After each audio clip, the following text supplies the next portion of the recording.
Halo teman-teman semua, kembali dengan Kak Vino di sini. Teman-teman, kita akan melanjutkan pembahasan tentang trigonometri analitis. Ini adalah bagian rumus yang terakhir ya, tentang rumus penjumlahan sinus kosinus. Ya, jadi kalau sebelumnya teman-teman bicara tentang rumus perkalian sinus kosinus, ini adalah tentang penjumlahan sinus kosinus. Nah, rumusnya dirangkum seperti ini saja. Jadi sin ditambah sin akan menjadi 2 sin cos, sin dikurangi sin adalah menjadi 2 cos sin, cos ditambah cos menjadi 2 cos cos, dan cos dikurangin cos akan menjadi min 2 sin sin. Isinya adalah setengah jumlah dan setengah selisih sudut. Nah, ini adalah kebalikan dari rumus penjumlahan perkalian sinus dan kosinus ya. Jadi teman-teman bisa tahu polanya ya, seperti itu. Nah, dari rumus itu kita akan terapkan di soal-soal dasar. Jadi misalkan hitung nilai eksak dari cos 20 min cos 70 dibagi sin 70 min sin 20. Ya, kita bisa masukkan di situ. Jadi cos 20 min cos 70, cos min cos itu kita bisa masukkan sebagai min 2 sin sin. Isinya adalah jumlah dibagi 2 dan selisih dibagi 2. Seperti itu. Sedangkan sin min sin itu adalah 2 cos sin. Isinya adalah jumlah dibagi 2 dan selisih dibagi 2. Di sini 2 bisa kita coret, jadi ini tinggal min sinus 45 derajat ya. Kalau kita nggak usah pakai kurung aja, enggak. Oke lah, saya lanjutkan ya. Ini dengan sinus minus 25 derajat. Oke ya. 50 dibagi 2. Sedangkan yang bawah ini adalah cos 45 derajat dikalikan sin 25 derajat. Oke, seperti itu ya. Nah, di sini ya ingat sin 25 dengan sin min 25 itu minusnya. Jadi ini bisa kita coret, tetapi hasilnya minus 1 ya. Ya sudah, teman-teman tinggal isikan. Jadi ini minus 1 dikalikan minus 1 itu plus 1. Jadi sisanya tinggal sin 45 setengah akar 2 dibagi setengah akar 2. Hasilnya adalah 1. Berikutnya, cos 105 ditambah cos 15. Cos plus cos itu jadinya adalah 2 cos cos. Isinya jumlah dibagi 2, lalu cos selisih dibagi 2. Nah, di sini kita dapatkan 2 cos 60, lalu cos ini 105 dikurangi 15 itu 90 dibagi 2, 45. Jadi kita tinggal isikan. Ini setengah dikalikan setengah akar 2, kita dapatkan setengah akar 2, seperti itu. Nah, jadi teman-teman bisa menggunakan prinsip rumusnya. Kemudian, hitung nilai eksak dari sin 50 dikurangi sin 70 ditambah sin 10. Nah, tentunya kita nggak bisa langsung ngerjainnya. Ya, kita bisa menerapkan rumus yang ini tuh dengan hanya 2 penjumlahan atau pengurangan saja.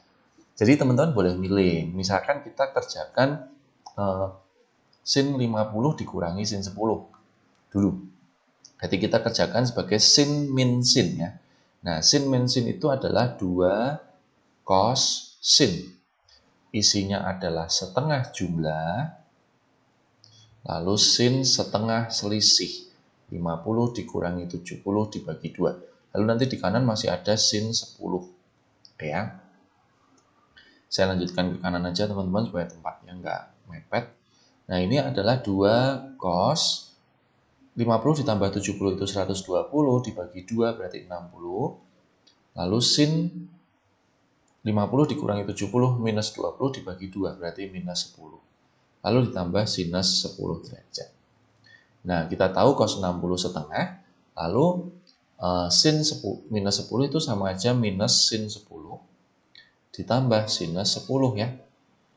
Artinya, maaf ini setengah ya. 1/2. Nah, 2 dikalikan setengah dikalikan min sin 10 ya kita dapatkan min sin 10 ditambah dengan sin 10 hasilnya adalah 0 seperti itu. Nah, jadi nilai eksaknya adalah 0. Nah, begitu juga dengan yang ini teman-teman ya. Jadi misalkan seperti ini, kita mau milih yang mana terserah. Nah, cuman saya biasanya urutkan aja dari paling besar ya. Misalkan kita urutkan ini cos 140 ditambah cos 100 derajat ditambah cos 20 ya, karena ini kan penjumlahan semua ya. Nah, yang ini cos 140 ditambah cos 100 kita bisa kerjakan sebagai 2 cos. 2 cos 140 plus 100 dibagi 2, lalu cos 140 min 100 dibagi 2. Lalu ditambah dengan cos 20. Nah, ini adalah 2 cos, ini 120 derajat, lalu cos ini 20 derajat, ditambah cos 20 derajat. Nah, kita tahu bahwa cos 120 adalah minus setengah, cos 20 derajat ditambah cos 20 derajat. Tentunya teman-teman udah bisa, ini hasilnya adalah minus 1, jadi minus cos 20, ditambah cos 20 hasilnya adalah 0 juga. Nah, ini soal yang cukup viral ya, jadi ada di banyak pertanyaan seperti ini. Kemudian berikutnya, diketahui M sama dengan sin X ditambah sin 3X, sedangkan N adalah cos X ditambah cos 3X. Tunjukkan bahwa M per N sama dengan tangen 2X. Ya. Nah, kita juga bisa gunakan rumus yang tadi ya. Nah, M-nya itu kita olah sendiri-sendiri adalah sin X ditambah sin 3X. Saya lebih suka sudut yang lebih besar itu di depan supaya tidak ada minus. Nah, sinus 3X ditambah sin X. Sin plus sin itu kita bisa jadikan 2 sin cos. Jadi ini akan menjadi 2 sin 3X plus X dibagi 2, lalu cos 3X min X dibagi 2. Jadi di sini kita bisa dapatkan 2 sin 4X dibagi 2 itu 2X, dan cos 2X dibagi 2 itu X. Ini adalah M. Nah, kemudian untuk N-nya itu adalah cos 3X ditambah cos X. Maka ini bisa menjadi 2 cos cos.